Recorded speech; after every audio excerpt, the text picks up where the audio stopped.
صوفیہ کامل نے کسی بھی انسان کو واجب القتل نہیں کہا ہے، کسی کو گمراہ نہیں کہا ہے، کسی کو کافر نہیں کہا ہے۔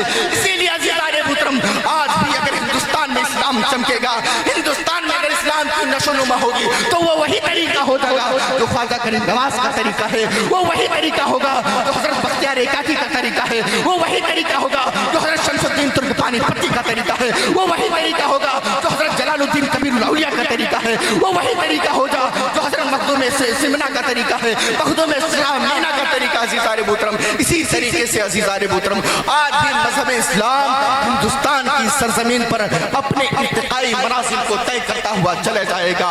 عزیزان محترم کسی کو کافر نہ کہیں، کسی کو مشرک نہ کہیں، کسی کے لیے اپنے دل میں عزیزان محترم ملال نہ رکھیں۔ یہ ہمارے اسلاف کی تاریخ ہے، ہمارے اولیاء کرام کا کردار رہا ہے۔ حضرت خواجہ غریب نواز کی بارگاہ میں ایک شخص آتا ہے، حضرت دلی میں اکال پڑا ہوا ہے، ٹھیک پڑا ہوا ہے، لہٰذا آپ اگر گزارش کر دیں گے تو حضرت بختیار کاکی رحمت اللہ علیہ سلطان شمس الدین التمش کے خلیفہ اور مشیر ہیں اور قاضی بھی ہیں، اگر آپ التجا کر دیں گے، اگر آپ لکھ دیں گے اس سال لگان کو معاف کر دیا جائے تو لہٰذا معاف کر دیا جائے گا۔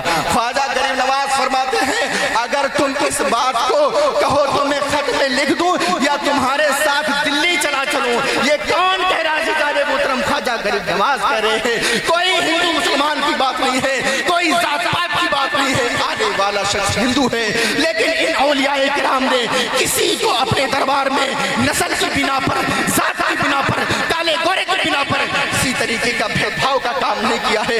تب ان کی نظروں سے، تب ان کے کردار سے، تب ان کے عمل کی بنیاد پہ عزیزان محترم مذہب اسلام پھلتا پھولتا چلا گیا ہے۔ آج ضرورت اس بات کی ہے کہ اولیاء کرام کی تاریخ کو دہرایا جائے، انہیں طریقے کو دہرایا جائے، اپنے اسلاف کی، اپنے پروجوں کی انہیں تاریخ کو زندہ کیا جائے۔ عزیزان محترم پھر ہم دنیا میں بھی کامیاب ہوں گے، آخرت میں بھی کامیاب ہوں گے۔ رب تعالیٰ کی بارگاہ میں دعا ہے بولنے میں جو بھی غلطیاں کوتاہیاں ہوئی ہوں اللہ تعالیٰ اسے معاف فرمائے۔ علماء کرام کی اور شعراء اذان کے عزیزان محترم کثیر تعداد میں لسٹ موجود ہے، وہ بھی عزیزان محترم ان کا بھی حق ملتا ہے کہ وہاں اور اچھے علماء کرام عزیزان محترم بیٹھے ہوئے ہیں۔ آپ حضرات صبر رکھیں، اطمینان رکھیں، ہم حضرات ابھی بھی ان کی آوازوں سے، ان کی تقریروں سے، ان کی نصیحتوں سے ضرور استفادہ حاصل کریں گے۔ رب تعالیٰ کی بارگاہ میں دعا ہے ہم سب کو ایک بنائے، نیک بنائے۔ والسلام علیکم ورحمۃ اللہ۔ مولاي صل وسلم دائما